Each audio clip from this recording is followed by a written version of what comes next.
going to teach you guys how to make protein pancakes slash waffles. It's a pretty simple exercise, and it's really healthy, it's really easy, really fast, great for the morning, great for post-workout, and just as a meal replacer if you don't really want to get anything heavy. So you can make waffles, you can make pancakes, and you can store them in the freezer. You can have them for the next day, you can make a whole batch for the week. All depends how you like to do it. You can feed it the entire family. It's a pretty quick and easy meal. Today we're doing waffles because I personally love waffles. You can drizzle some nice honey or syrup on it, or strawberries, blueberries. You can customize it as much as you want. I'm just going to give you guys the basics and how the base formula of the recipe goes. It's going to be pretty simple, so let's get right to it.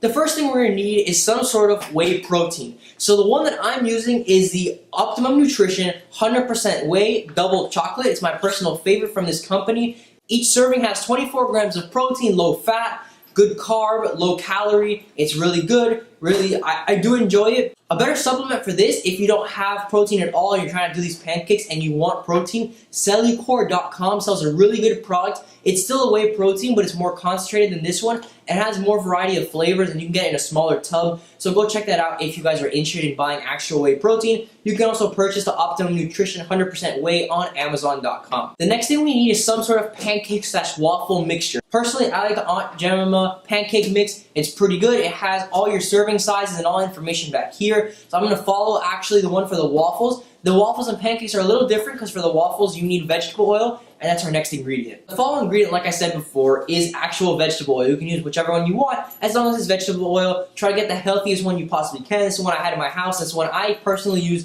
for all my pancakes and waffles. The next thing that you're going to want to have is some sort of cooking spray, butter, non-stick spray, something like that, so you can coat your waffle pan, your waffle cooker, your pancake pan, and all that stuff so they don't get stuck and you get perfect waffles or pancakes. Today we're going to start making the protein waffles. Another thing you're going to need is a mixing bowl. I just like using an aluminum mixing bowl. Grab the bowl and let's start grabbing our batter.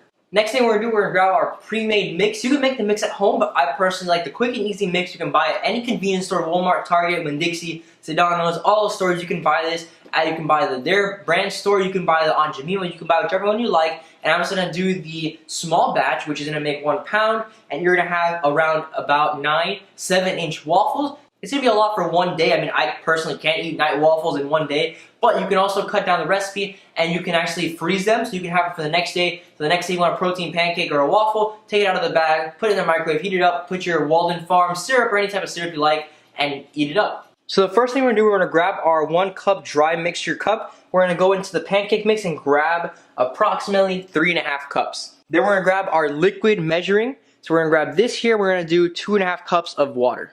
Something very important to remember is that you have 2 different types of measuring. You have the normal dry cup, which is this metal cup you normally see. And then you also have the liquid one, which looks like this for the most part. Now, key here for the pancakes and waffles, depending on your preference, is how liquidy or how thick you want the waffle or pancake. The more water you add, the more thin and more fluffy it'll be. The less you add, the more thick and chewy it'll be. So it just depends on your personal preference. I usually add the recommended 2.5, and then once the mixture is completely done and I see that I want it to be a little bit more liquidy and I want it to be a little bit more fluffy, I'll add another half cup of water depending on how the recipe is going. Alright guys, so we're going to dump our water into the mixing bowl, and then we're going to grab our vegetable oil. So our vegetable oil, we only need a half cup. There you go, a half cup, and then just dump it into your mixture. Now once everything is here, you're going to grab either a whisk or this little funny little egg whisk, and you're just going to mix it up nice and slowly. Make sure the mixture is completely mixed and has a thorough consistency. And there you go. It is mixed, and here we have the consistency I like. Nice little thin consistency. I don't like it way too thick. It gets too chewy, so I like it just medium thickness where it's just flaky enough where it tastes really good. Our next step, now we have everything mixed, is to add the protein powder itself.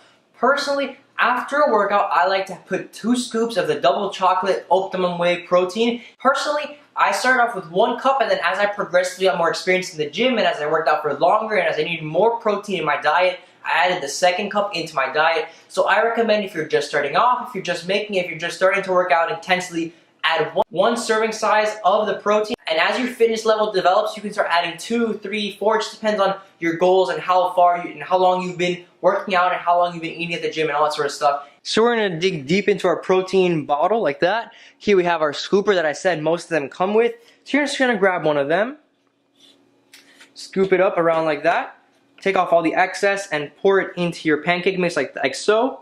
Now, depending on your personal preference and what type of food you like, you can use chocolate, you can use strawberry, you can use vanilla milkshake, you can use... Protein comes in a variety of flavors. You can also grab unflavored, so that means it won't really change the flavor of your pancakes that much. It'll just add protein.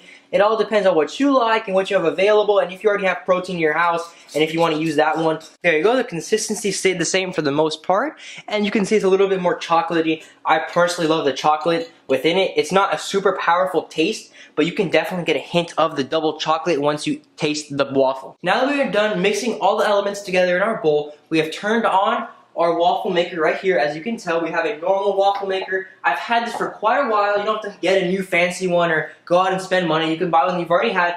You can even, if you're making pancakes, just throw it on the pan or throw it on the griddle, whatever your preference may be. Personally, I like waffles, so we're going to do it in the waffle maker. We're going to grab some of this Pam Original No Calorie Non-Stick Spray. We're going to spray the pan entirely. We're going to let it heat up, and then we're going to actually pour our batter into the machine.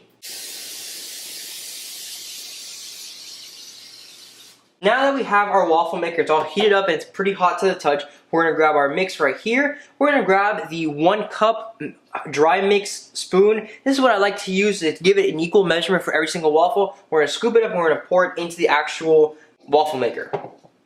So open it up, be careful, it is hot. We're going to grab this, it's pretty even right there. Try to make no mess, and then just pour it in. Just like that. Make sure it's all out of your spoon. And there you go. You're going to close it up, and you're going to let it heat up for around 2.5 to 3 minutes. My preference to really timing this and getting it perfect and getting a perfectly good golden brown waffle or pancake, I grab my iPhone, you grab your Windows phone, your Android phone, you can grab a cooking timer, you can grab your stovetop timer, you can count it off in Mississippi's if you feel like it. It doesn't matter as long as you get 2.5 to 3 minutes. It's probably the best time you could possibly choose to get the waffle or pancake perfectly golden brown, fluffy, and tasting delicious. And we'll come back after the timer has stopped. Alright, so the time is run out. We're going to open our grill right here.